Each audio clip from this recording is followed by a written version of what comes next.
حمدا يكون لحقه قضاء ولشكره أداء ولا ثوابه موجبا ولحسن مزيده مقربا. الصلاة والسلام على سيد الأنبياء والمرسلين خاتم النبيين شفيع المذنبين راحة للعاشقين والمراد المشتاقين شمس العارفين والسراج السالكين نبي مصباح والعلم صاحب الجود والكرم والله حافظه وجبرائيل خادمه والبراق مركبه صلة المنتهى مقامه كاب قوسين محبوب رب المشرقين والمغربين جد الحسن والحسين مولانا ومولاي الثقلين أبي القاسم محمد اللهم صل على محمد. ثم الصلاة والسلام على جميع أهل بيته الطيبين الطاهرين المعصومين المنتجبين المنتخبين المظلومين الذين عذب الله عنهم الرجس وطهرهم تطهيرا. اللهم صل على محمد وعلى محمد. ولعنة الدائمة على أعدائهم منكر فضائلهم غاصب حقوقهم ومراتبهم ومنزلتهم ومقامهم من يومنا هذا إلى قيام يوم الدين. أما بعد فقد قال الله الحكيم في قرآنه الكريم وهو أصدق القائلين قال الله بسم الله الرحمن الرحيم إن الدين عند الله الإسلام صدق الله العلي العظيم. صلوات. اللهم صل على محمد وعلى محمد. It's been a very fast 8 days so far. The time has flown and I haven't really realized where it's gone. I haven't really noticed time speeding along. And we've reached now the 8th of Muharram. And as the days go on, the hall gets more and more full and we get closer and closer to the fateful day of Ashra. The kind of the pinnacle of everything that we've gathered here for, the pinnacle of the story of Karbala. And as we move closer to it, we have to move closer to bettering ourselves. We have to move closer to improving ourselves. And as I've said over and over again, improving ourselves isn't simply a matter of coming to these majlis and then going home and carrying on life as normal. It's a matter of coming here and using this as a springboard to then improve your life outside of the majlis, outside of the masjid, outside of the imam. See, this is only a small portion, a small morsel of your religion. What we do here in these majalis, what we learn, what we listen to, this is only the start. And what we have to do with this is take it on, apply it to our lives. So how do we apply it? That's what we're looking at today. We've been looking at, over the last few days, all of the different kind of technologies that we use, how we use them, why we use them. We've been looking at how they affect us, how they impact us for good and for bad. We've been looking at what our responsibilities are with them, what we have to look at when we are using them. We've been looking at how we can make the best out of them. We've been looking at how we can avoid the worst of them. Today, what we're looking at is now the final lecture in the series. And then tomorrow, inshallah, we'll give a one-off lecture of its own virtue. But today, the final lecture of this series is about how to take a break from it. How to switch off a little bit, how to take a step back when we need to. And I go back to what I spoke about yesterday, in that we can't escape from these things. You know, you can't completely just ignore it. You can't throw away your phone forever and never use it again. It's not practical. It's not something you can actually do. But what you can do is control how you use it. What you can do is take care of how you use it. So what we have to realize, what we have to understand, recite aloud salawat ala Muhammad wa Allahumma salli ala Muhammad wa ala Muhammad. What we can do is take control of how we use it, when we use it, how much we use it. And this applies to everything that we're talking about. I'm not just talking about your Instagram or your Twitter. I'm talking about the whole digital spectrum. And there are different types of addiction. There are different types of things that we feel like we're being drawn into far too much. The first of those that I mentioned is gaming. It's one thing that we can feel addicted to, something that we can fall into a trap of. And we're going to look at how to identify when we're in a trap of it and when we're just doing it because it's fine and it's fun. The second one is your social media, your Instagram and TikTok, your Twitter, all of that. You can fall into the trap of addiction with that as well.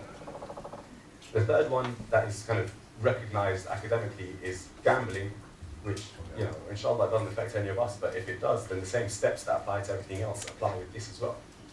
The fourth one that is mentioned on the list. There is a fourth, but I won't mention it because we've got a very wide range of audience, and that's a more kind of mature topic. But moving from that, we've got online shopping. That's another addiction that people face where they can't stop shopping online, and there's different reasons and different ways that they shop online, and you know, different moments where they'll find themselves drawn to shopping online. It won't be a constant thing that you're just constantly scrolling through ASOS the way you scroll through Instagram or TikTok. It'll be when you feel a certain way, you think, let me go and buy something. You don't even notice it, you don't even realize it. It's like if any of you have ever been Tesco's when you're hungry and you come back home with a whole bunch of sweets or a whole bunch of sandwiches and a whole bunch of things that you didn't intend to buy, just because you were hungry when you were buying it. In the same way, the way we feel affects how we shop and how we buy. So the addiction to shopping online as a substitute for feeling good or for whatever. And the last one is a work-related addiction, an addiction to checking your emails, checking your messages on Teams. I can see some people in the audience who I know suffer from that. All of these different things, they have their value, they have their purpose, but if we carry on and do that far too much, then it becomes addiction. And we have to look after ourselves. We have to avoid addiction. In fact, addiction in Islam is haram. If you know something is addictive, you can't allow yourself to get addicted to it. So these different addictions. What are the signs? How can we see that we are falling prey to these different addictions? The first one is that your behavior changes in a very particular way. Where before you would enjoy going out, you'd enjoy going to meet your friends and whatnot, all of a sudden you think, no, I don't want to do that. Instead, I'm just going to sit at home. I'm just going to, stay in my room on my phone or on my laptop or, on the PS5 or whatever it is. You just stay within yourselves. Where normally you wouldn't be like that. Normally you would have enjoyed going out before. Before you would have enjoyed going to meet your friends, but now all of a sudden you don't want to do that. You're not going to meet your friends. You'd rather just stay at home on your phone. You'd rather just stay at home on your PS5, play GTA, play FIFA, whatever, but you just don't want to go out. When your behavior changes and the things that you used to enjoy doing, all of a sudden you don't enjoy doing, that can be a sign there's something changing your behavior. There's something changing the way that you act and think and feel. What is it? And when we realize these devices and this technology and these platforms that we're using are changing our behavior, then we need to take a hold of it. Because there should only be one person in control of our behavior, and that's me. There should only be one person in control of what you do, and that's you. Because the second you lose that control, you're still accountable for your actions. You're still accountable to Allah Azza wa Jalla for what you do, but you're letting something else influence you now. You're letting something else dictate how you act and how you behave. So for instance, all the types of addiction we mentioned, gaming, social addiction, social media, gambling, online shopping, work-related, in these, the most kind of popular ones that would affect your behavior and affect you from wanting to go out would be gaming and your socials, right? If you'd rather sit at home and scroll through Instagram, when before you were normally a very bubbly person, or not even bubbly, you just enjoyed going out, but all of a sudden you don't, that's a sign that you need to start lowering how much you use your socials, or you need to take a bit of time away from your PS5. You need to start taking that time away from it, controlling how much you use it. The second thing is neglecting important things that we have to do. We're not doing them because you're spending too much time on your phone or gaming or whatnot. And that's stuff like homework, that's stuff like assignments, that's deadlines at work, things like that. If you're missing them consistently because, for instance, you're too busy gaming, you're too busy on your socials, you're too busy, I don't know, doing online shopping, although that's probably not one of the ones that affects you in that same way. But if you're too busy doing all these other things, instead of things that you need to be doing in life, that can be a sign that you need to kind of cut back a little bit. You need to roll it back a little bit. And it's not just things like your homework or your deadlines or your assignments. You'll notice at times where you're feeling hungry, but you're in the middle of a really important match. You're feeling hungry, but you think, let me just have one more game. One more game and then the season's over. One more game and then, transfer window opens on my career mode.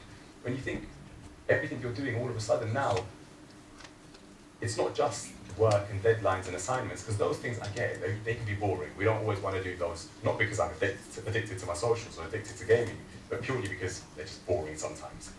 That's one thing, but it's another thing when you're neglecting real life things like eating. Like you're hungry, but you're not eating because you want to do this instead. All of a sudden, that's a basic life need. You can't go through life without eating, but you're putting off that very basic need because you're more attracted, you're moving further towards your socials or your gaming or whatever it is. And the third one, and this is something a lot of the adults might be guilty of, is using it when you shouldn't. A lot of younger guys might be guilty of it as well. So for you younger guys, it might be, for instance, pulling your phone out in class, or it might be, I'm not putting it out in Majlis, which most of you don't tend to do, even though, those of you at the back, I can't see if you do or don't, but most of you don't. But pulling your phone out when you shouldn't be, things like that. So in class or in Majlis, and for the adults, while you're driving, just quickly checking what's going on. When you realise you can't put it away, when you realise you're looking at it for no reason at all, that's a sign that you're using it too much. You need to slow it down. You need to rewire your brain, because your brain is wired now in a way where you just need to check it. And I'll go back to that statistic we mentioned earlier in the series. The average person picks up their phone 150 times a day. You don't get 150 notifications. You don't get 150 reasons in a single day to pick up your phone. And considering, let's say you sleep 7 or 8 hours in the day, all of a sudden, that's even less hours that you're looking at. Considering, let's say, when you're at school, if you're not looking at your phone, that's even less hours now. That's 6 hours of school, that's 7 or 8 hours of sleep. Or let's say, 6 hours of school is a standard school day. Let's say you're looking at it in lunch and in break. So we'll give you an hour back there, 5 hours of school, 6, 7, 8 hours of sleep. And in the rest of that time that you're awake, you checked your phone 150 times on average every day. That's way too much. And your brain is now wired to do it without you even realizing. Your behavior's changed. And you need to take back that control of what you do. Because you don't realize you do it. You don't realize you're picking up your phone that much. You don't realize your screen time is looking at like 4, 5, 6, 7, 8 hours. You thought you were just on your phone for 20 minutes. You look at your screen time, all of a sudden, it's the middle of the day, you've not done anything except really scroll through your phone. When it starts distracting you and you start using it in places that you know you shouldn't, all of a sudden you need to take back control of it, because that's your mind being altered, that's your mind changing and rewired to check that phone again and again and again. Recite aloud to Muhammad wa ala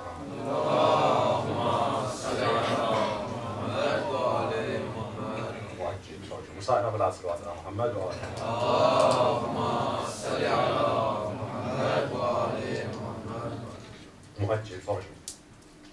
And we have to look at these things, and we have to be honest with ourselves. Whenever we're looking at, am I doing something too much? Am I spending too much time on, on Insta or TikTok or Twitter or all of them? Or am I spending too much time playing FIFA or GTA or Fall Guys or whatever it is? If I'm spending too much time doing all of that, it's very easy for ourselves to say, no, I'm not, I rarely do. And you'll notice it, your parents will be the first to tell you you're always on your phone. And sometimes, fair enough, parents do just say that. But sometimes, or a lot of the time, your parents are actually watching what you do throughout the day. Your parents are actually watching you. And in your head, you think, I just picked up my phone. But when you realize you pick it up around, on average, 150 times a day, most of those, you haven't even noticed you picked it up. So I have to ask you how many times in a day do you pick up your phone? I doubt anybody would say 150 times a day. Most of those you don't even notice, you don't even realize. Other people around you will notice it. It's very easy to think when your parents say you're always on your phone, to think to yourself, oh, no, I'm not, that's just what my mum always thinks. My dad always says that. But they're watching what you do, they're watching how you behave. And what they're seeing is usually a lot more correct than what you're feeling, because you don't notice it. It's almost subconscious now, which means you don't realize it's happening, but it's happening. And we've been through a bunch of different risks that are associated with our socials and what we do and everything. And I'm going to quickly recap and recover some of the ones that we've looked at over the last few days. The first one we looked at was jealousy. Hasad. Allah Azza wa Jalla in the Quran tells us to seek His protection from jealousy. Jealousy is a very dangerous thing. Hasad is a very dangerous thing. Allah tells us to seek protection from it. Jealousy is one of the biggest dangers of socials, both becoming jealous and having people jealous of you. It's a massive danger that comes from, especially Instagram, for instance. It's a massive danger that you see from it. The second one we mentioned was the threat to our hijab and our modesty, and we spoke about that for guys and girls, how it applies in both situations. We spoke about how important it is for both of us and how, without even noticing, without even realizing, we're losing the sense of modesty that Islam gives us. We're losing the sense of haya that we're meant to have, and at the same time, we're losing our connection and the understanding that it is necessary and wajib to wear the hijab, we're losing that.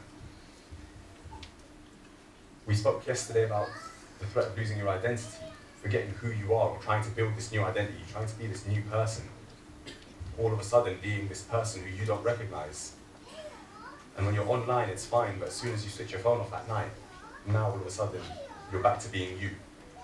The you that you tried to run away from, the you that you tried not to be, the you that you tried to completely change into someone else when you were on Twitter, when you were online. The fourth one we spoke about was cyberbullying. We spoke about cyberbullying in the first few days. It's a danger, it is. And it happens online, it happens a lot. We don't realize it.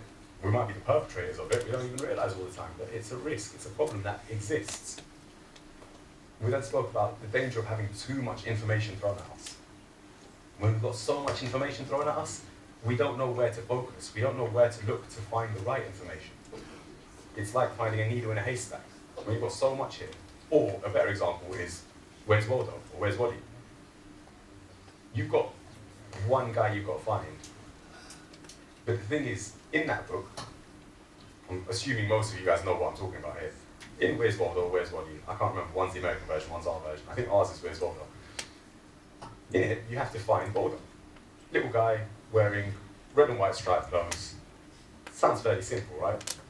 Except everyone in that photo has got red and white on them, or they've got some kind of colours that match up to Waldo. You know, either they've got a red and white towel if they're on the beach, or you know, there's, I don't know, somebody who's super sunburnt, so they're red, or stuff like that. And all of a sudden now, the reason that that's such a fun game, that's the reason that you enjoy looking at Where's Waldo, is because it's a challenge, not because you've got loads of different things to look to and find him. You've got loads of things that seem like, oh, that could be him. Oh, no, that's him. No, he's there.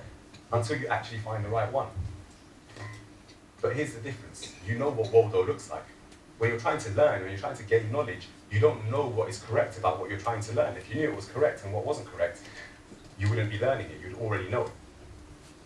So when you're completely swept up with all this information and you don't know what's right and what's not, you don't know what's the actual thing you're meant to be looking for, you'll find yourselves learning the wrong things. You'll find yourselves learning things which aren't correct.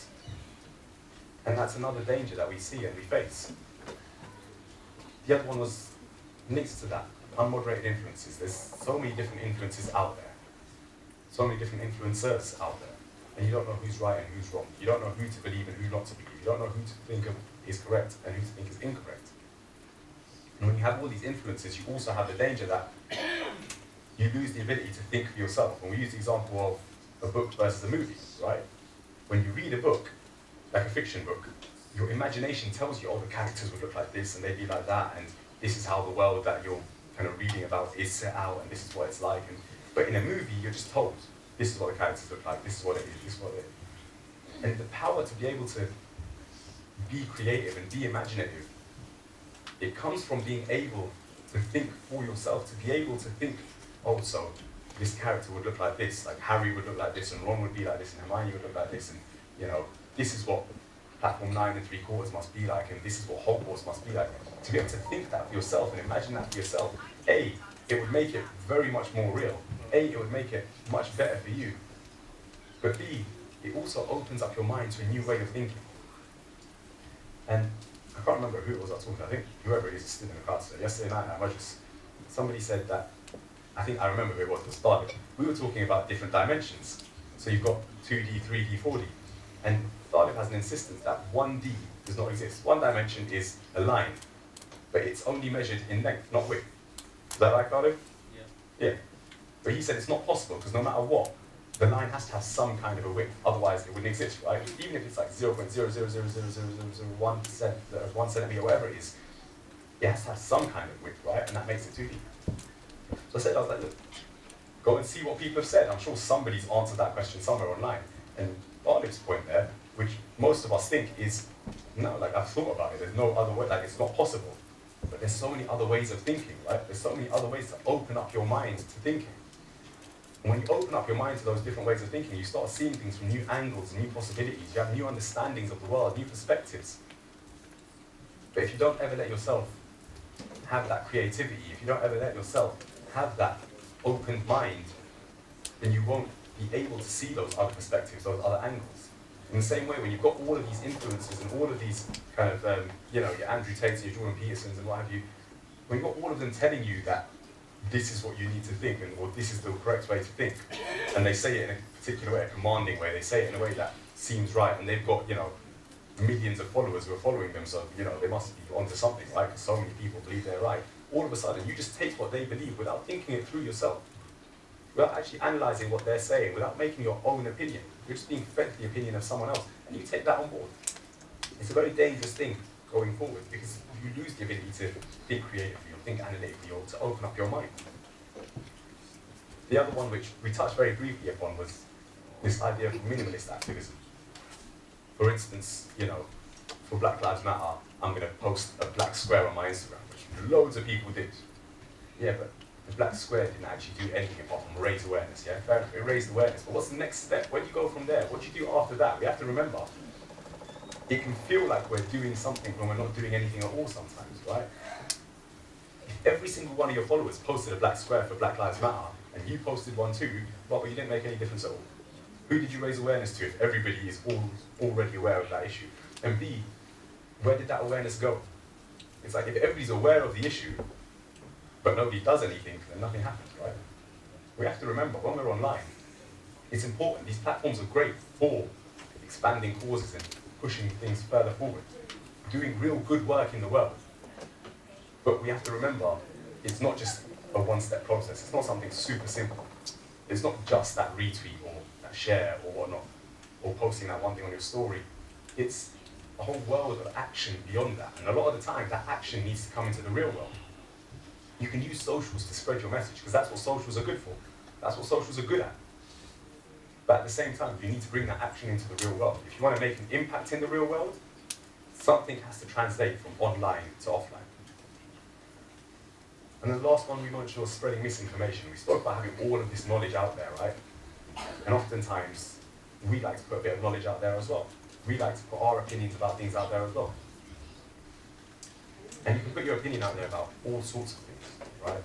You could put your opinions out there about Arsenal or United. You could put your opinions out there about religion or non-religion. You could put your opinions out there about maths and science. You could talk about the theory of evolution. You could talk about anything in the world. Thing is, with a lot of those things, fair enough, if you say something incorrect, then it's not that big a deal. If you say something incorrect about Islam and religion, and in particular Aqidah, our beliefs in Islam, then all of a sudden, you're very culpable, you're very accountable for every single person who sees what you said. You have to be very careful that nobody's influenced by what you said. You have to be very careful about what it is that's going on. I can see people are still arriving, and mashallah, the hall is already quite full. So I'm going to ask everybody to stand up and shuffle over towards my right a little bit, and as you do recite aloud, salawat ala Muhammad wa ala Muhammad.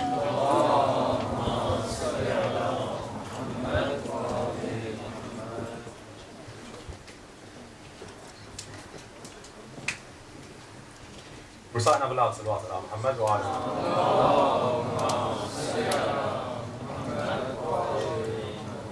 There's so many young people, why there is no energy in the salawat? Can you please have a loud salawat, all of us? The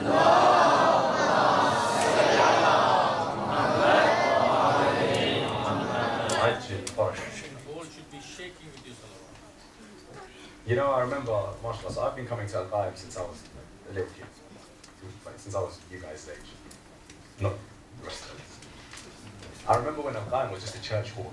There was, just a few families used to come, and that was it. And from then till now, if you think about it, this is just a side point, it's got nothing to do with the topic today. It's just a side point that I notice as the hall gets full. And it fills me with happiness that from then till now, in those times where AlQuaim was just a church hall, there were only two kind of main mosques in and around London. One was Dar Jaffa in South London, and the other one was Misinformation in Hounslow. From then till now, we've got around Slough, you've got Oxford, you've got Reading, you've got High Wycombe, you've got Slough itself, Misinformation's still there.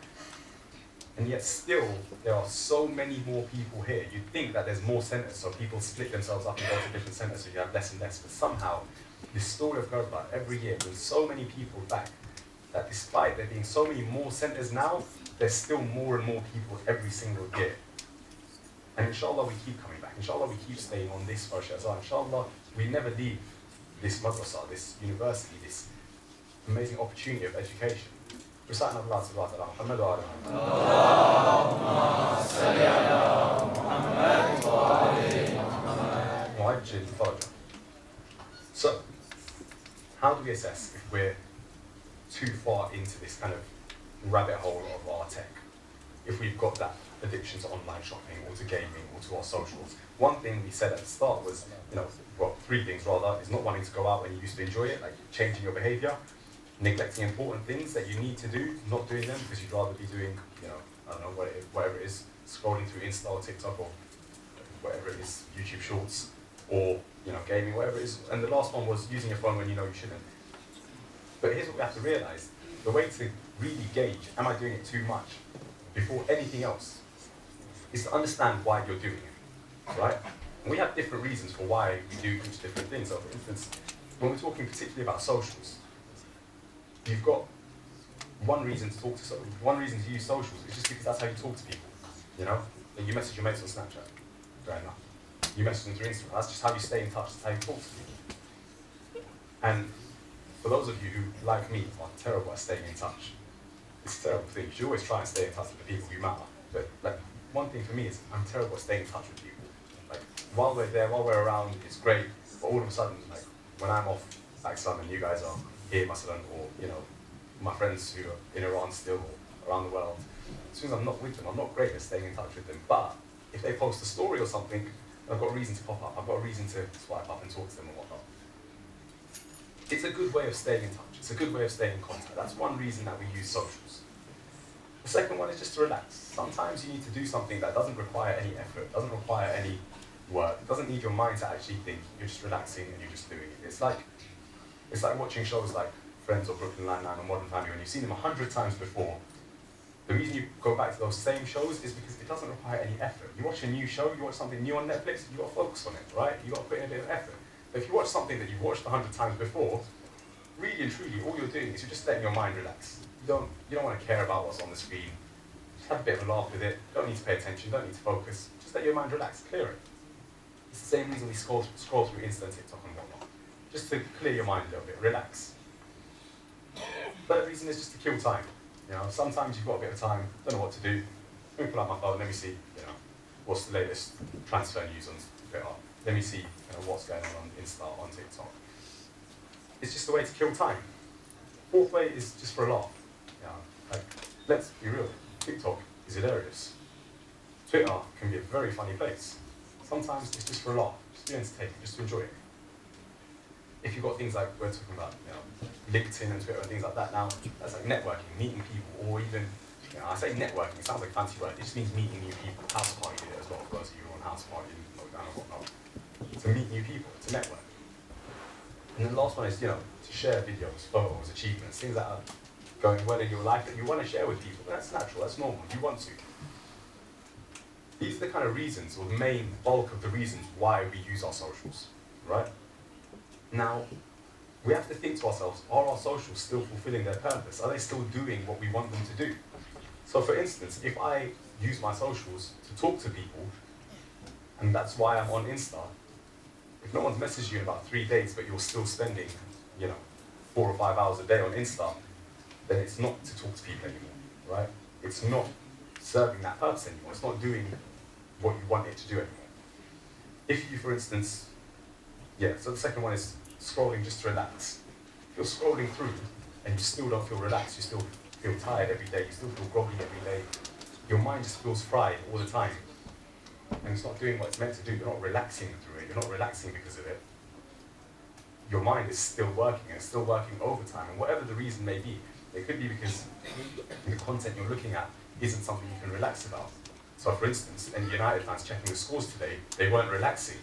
That was frying their minds, because it's not something relaxing for them all of a sudden, right? There's a difference in why we do things. It starts off with, I'm doing it for X reason. I'm doing it to talk to people. I'm doing it just to kill time. I'm doing it just because I want to have a laugh. And then there's, I'm doing it just because I'm used to doing it. And you'll notice that. So for instance, if you do it just to kill time, which is what most of us do, it's how most of us start off on any social, just to kill time. I've got a bit of time on board, why not? You do it, fair enough. When that becomes, I'm getting late for somewhere because I was scrolling through Instagram, you're not killing time anymore. Now all of a sudden you're using up time that wasn't free, time that you should have spent doing something else, getting ready to go somewhere, or doing your homework or your assignments. That's not just killing free time now. That's actually eating up into your time. That's not the same purpose that you started off with. That's not the reason you were using it initially. And when we realize that, you'll realize you're scrolling for scrolling's sake, just because you've gotten used to that now. You're on your phone just for the sake of being on your phone, just because that's what you're used to. That's what you do all the time. So now, you're going to carry on doing that. It's normal, it's natural. It doesn't serve that purpose anymore. And when it doesn't serve that purpose, then we need to start looking at walking away from it, taking a step back, taking a break. And it is such a good feeling to be able to take a break. It's such a good feeling to be able to shut your phone off for a little while. You'll notice this, especially as you get older. Like for me, Masalan, I think it was maybe last year or the year before, my phone got stolen. And at the time I was an estate agent, which meant I constantly had clients calling me, people wanting to sell their houses, people wanting to buy houses, things like that, constantly, right? So for me to have my phone on me was a very big deal. And it was the case where I'd go home after work and I'm still checking my phone, I'm still responding to clients, I'm still talking and whatnot. And that comes under, when we looked at the addictions, that comes under the last one, right?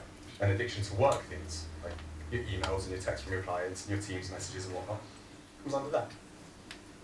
When my phone got stolen, it actually got stolen in the office, as a matter of fact. It got stolen, and after that, I didn't get a new phone for 2 weeks, 3 weeks, and everyone was always on my case, every single day, when you get my new phone, when you get a new phone, when you get a new phone. In fact, my boss bought a new phone and gave it to me. He's like, here, Zaki, use this. And I still didn't use it because it was so peaceful, it was so nice. And I genuinely, at this point, I love doing that. I love just getting away from my phone for a little bit. Last week, or the week before Muharram, I went to Wales, and I went to a particular place where there was no network, there was no Wi-Fi. Granted, I didn't know that was going to be the case, because I went with a group of 15-year-olds for a youth activity. So those guys, they were panicking, they were struggling for the start of it, and then they all immediately relaxed. Once we got into the house, and we all started chilling, we all started relaxing, all of a sudden, they loved it. They spent 3 days, no phones, no nothing. They didn't intend to, but it just kind of happened. A few months before that, I went to climb a mountain in Tanzania, in Africa, 8 days, no phone, so peaceful, so nice, so relaxed. Didn't feel the need at any point to check my phone. But here's how I know that. These phones, they wire you to check them. Because there were times where, so what I had my phone in a suitcase, and the suitcase was being carried by somebody else. So I'd only ever see my phone every 8 or 9 hours. It was a big mountain. I'd only ever see my phone every 8 or 9 hours. And when, every now and again, at night times, I'd keep the phone with me when I was in the tent sleeping. Every so often, I'd wake up and I'd just check my phone. There's no network, there's no signal for miles around. I know for a fact there's not a single message on there, but for some odd reason, I'm still checking it. That's how you know there is an issue. That's how you know there can be problems. But it's so peaceful, it's so relaxing, it's so nice. It wasn't for my mum who was worried sick, but for me it was lovely. No worried messages from anyone, no people bugging me, no Insta, no TikTok, no Twitter, no Snap, no nothing, just peaceful. Just me in the rainforest climbing, lovely. And it's such a nice feeling. It's such a good feeling to be able to get away from it all for a little bit. And it's important. But there's certain reasons why we find, oh no, I can't give it up, I can't walk away from it, I can't step away. The two biggest ones out of that are A, it's what we use to talk to people, it's how we use, how we chat to our mates. And B, I'll be bored. If I don't have my phone, what will I do? Fair enough, when I'm on the top of a mountain, or I'm climbing a mountain, then if I don't have my phone, it's not a problem because I'm busy, I'm climbing a mountain, right? If I'm working or doing whatever it is, and I don't notice my phone, and this is actually how my phone got stolen. I was so busy working, I didn't notice someone come in and take my phone off from my desk. If I'm busy doing something, then fair enough, I won't miss my phone as much. That's normal, that's natural. But if, for instance, most of you guys are on school holidays right now, you'll be bored without your phone. That's fair enough. That's standard, that's the case. But here's the deal, there are other things you can do, right? So the two main objections we have to deleting our socials or getting them shut down for a little while, deactivating for a little bit. One is because that's what we use to contact people, and two, that's what we really need to kill time. That's the way we stay entertained. The first one is what we use to contact people. Are you contacting people say, when you contact people, it's good to stay in touch, right? But is it just you sending streaks back and forth to each other on Snap? Or are you actually having conversations with those people? If you're not actually having a conversation with those people, then you can get rid of that for a little while. It doesn't matter if you lose your streak. It doesn't matter if it's 400 days or, you know, however long. You can lose your streak. Nothing's going to happen. Second thing is staying in touch with people. One of the things, like I said, when I lose contact with my mates, but I swipe up on their story or something, pop up to their story, I do it because they're all of a sudden, I've got a clear excuse as to why I'm contacting them. If these are people you genuinely want to stay in contact with every day, you don't need an excuse like that. You can message them on iMessage or WhatsApp or, you know, text them or whatever if you have an Android. There's all sorts of different things you can do. It's not like if you delete your Instagram, there's no way of talking to anyone ever again. You have alternatives. It's just an excuse that we make in our mind. And the second one is, I'll be bored. There's other things you can do. Go outside, kick a football, or, you know, play cricket if you're bothered. You can go and do all sorts of different things. You can go and enjoy yourself.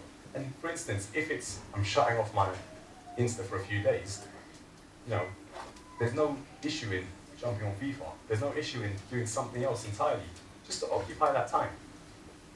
I'm not going to sit here and tell you, yeah, you can read Quran or you can pray all day long, because I know that's not the kind of answer you guys are looking for. I mean, if you do, then that's great.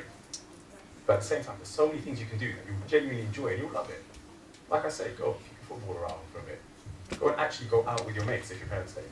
Go and actually enjoy yourself in another way.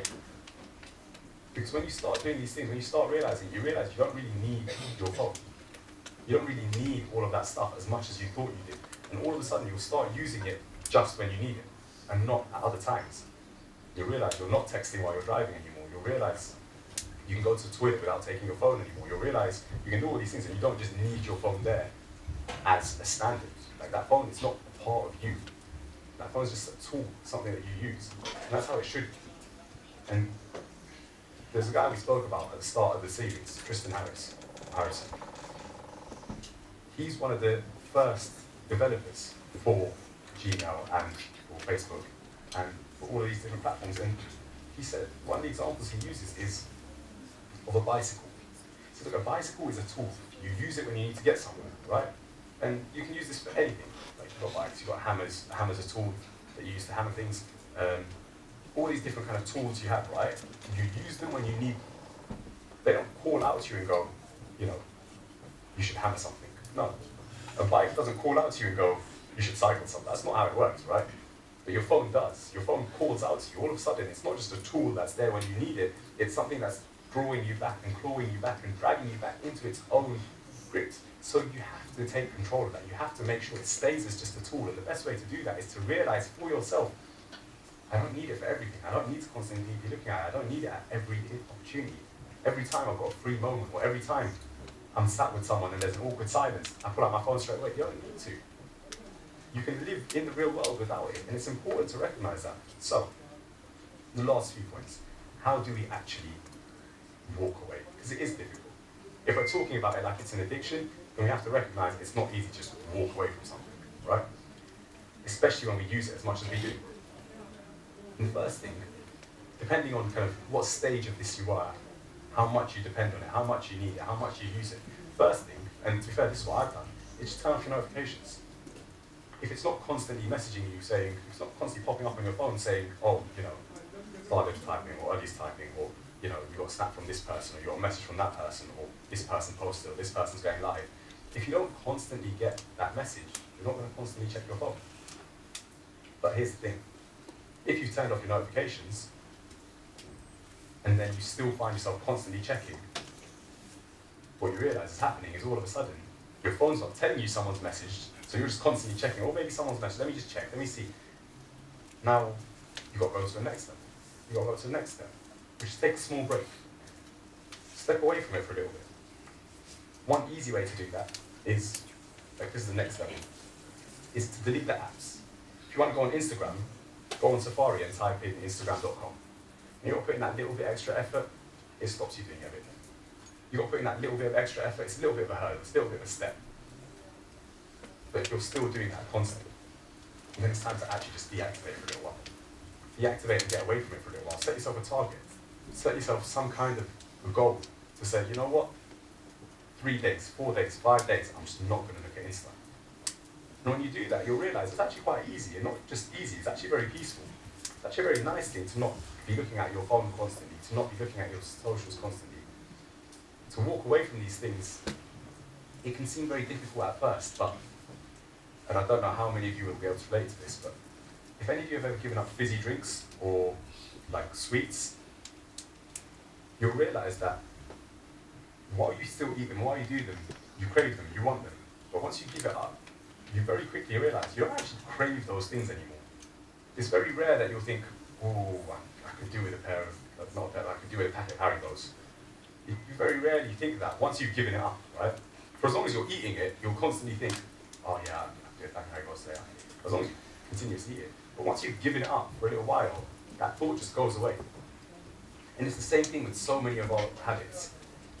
And there's different kind of versions from different scientists and neurologists and psychologists about how to kick a bad habit, how to kick a habit in general. You know, some say don't do it for 40 days. Some say if you don't do it for like 12 days straight, then you can get off of it. There's different things to that. But the most important thing is start getting away from it. If you want to move away from a bad habit, make that first step. Start and keep strong to yourself. Keep that willpower, keep that determination. It's a point I've been banging on and on about very quietly on each day. Islam teaches you determination, it teaches you discipline, and the biggest way it does that is through making you read Salah 5 times every day. If you have that discipline in your life, Fajr time when I don't want to, I still have to get up and go and do it. I still have to go and pray, splash water on my face. I have to do it. Zohar time. I'm with my mates, it's lunchtime, but you know what? I've got to go 15 minutes, I've got to go do we'll go pray really quick. Maghrib time, you know, the football's on, Champions League night, but it's the last time.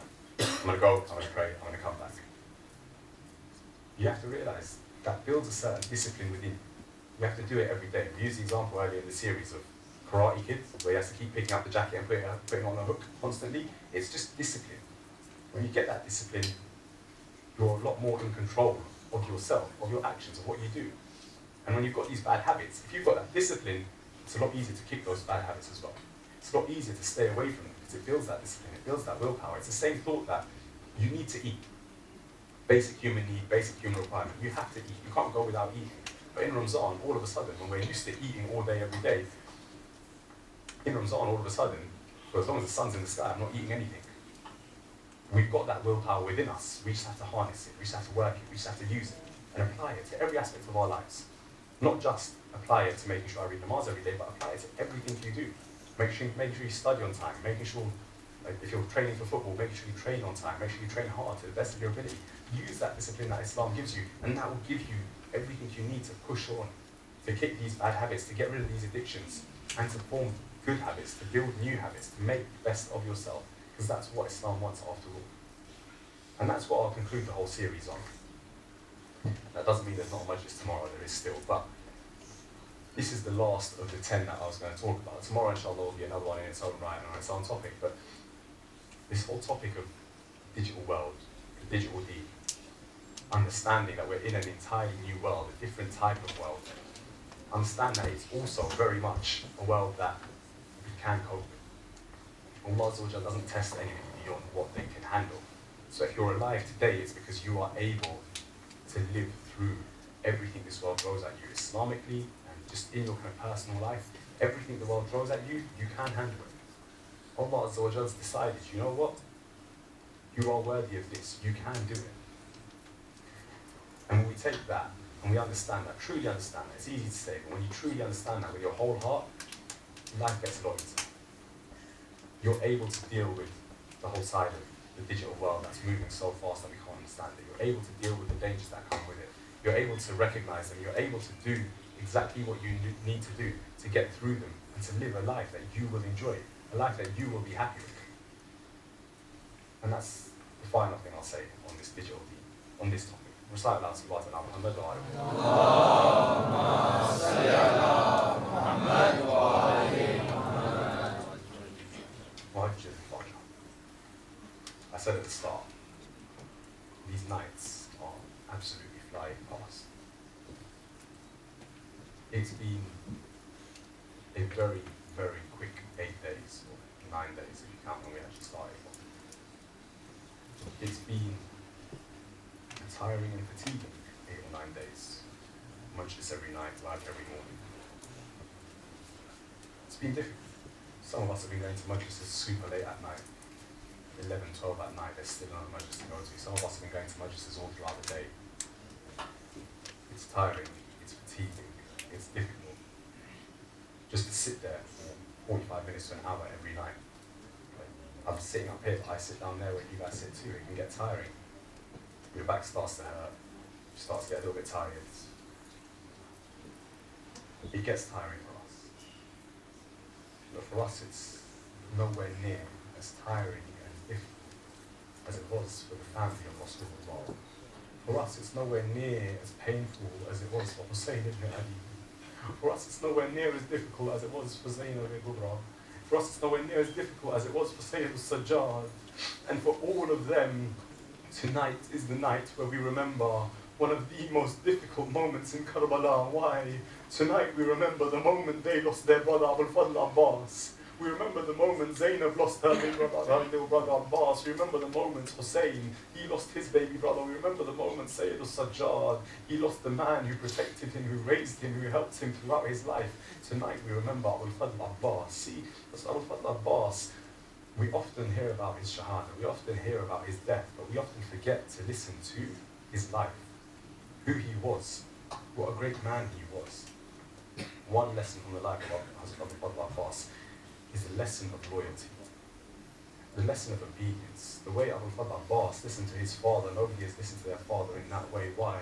As Mawla Ali leaves this world, he says to Abbas, look Abbas, from now on, you are the one to take care of Hussein. Abbas, from now on, Hussein is your master. Abbas, from this moment forth, make sure that if any time comes where Hussein needs you, you are there for my Hussein. Abbas, this is the moment now from here on out. Abbas, for Hussein, you are Ali ibn Abi Talib. So what did Abbas do? Everything his master needed, Hazrat Abbas fulfilled it. He became the greatest servant of his master that anyone has ever been. So much so, there came a point where Imam Hussein Islam one day, he calls Abu Fadl Abbas, he says, Abbas, I'm very thirsty, can you get me some water? So I was like, Abbas, he runs, he brings water straight away. When Mawla Hussein sees how Abbas brought the water, he begins to cry. As he begins to cry, Hazrat Abbas, he begins to get worried. He says, Mawla, have I done something wrong? Mawla, did I make a mistake? Mawla, is the water not warm enough, or is it too warm? Is it too cold? What is the problem? Imam Hussein says, Abbas, that's not the problem. That's not what makes me upset right now. Hazrat Abbas says, then tell me, what is it? What did I do wrong? Hussein says, Abbas, my baby brother, you didn't do anything wrong. I'm just thinking of the time where one day I will call you the same way I called you today, but no matter how many times I call your name, Abbas, you will not come to help me. Abbas, you won't be there to help me when I need your help. Abul Fadl Abbas, he was only a young boy at the time. He took this very literally. He thought Imam Hussein meant maybe there will come a time where he needs Abul Fadl Abbas, but Abbas will be asleep, so Abbas won't hear him call out his name. So what does Abbas do? Abbas stops sleeping at night. He goes as long as he can without sleeping. One day, Sayyidah Zainab Ulya Khatun, she sees Abu Fadl Abbas, and she sees his eyes have gone red. She sees underneath his eyes there are black bags. She sees Abbas and she thinks Abbas has been crying. She thinks Abbas has been hurt. Something has upset her baby brother. So what does Zainab do? She says, Abbas, look at me. Abbas, look my way now. Abu Fadl Abbas, if he understands what his father told him on his deathbed, he also understands what Bibi Baneen said. What did Bibi Baneen say? She said, Abbas, don't ever forget this. You are the son of Baneen. Those are the children of Zahra. You have to accept Hussein as your master. You have to accept Zainab as your princess now. Abul Fadl Abbas, he treats Bibi Zainab as a princess. He does not look up to meet the eyes of Sayyidah Zainab. Never has he done it before, and again he continues to not do it. Sayyidah Zainab says, Abbas, look at me. But Abul Fadl Abbas doesn't look into the eyes of Sayyidah Zainab out of respect. Zainab then says, Abbas, I am telling you, I am giving you the order, look into my eyes, look at me. Abul Fadl Abbas raises his eyes. Sayyidah Zainab sees his eyes and she says, Abbas, tell me what happened. Abbas, why do your eyes look red? Why are they bloodshot? Abbas, why have you got these bags under your eyes? Hazrat Abbas, without saying anything further, all he says, it's just something that Mawla Hussein said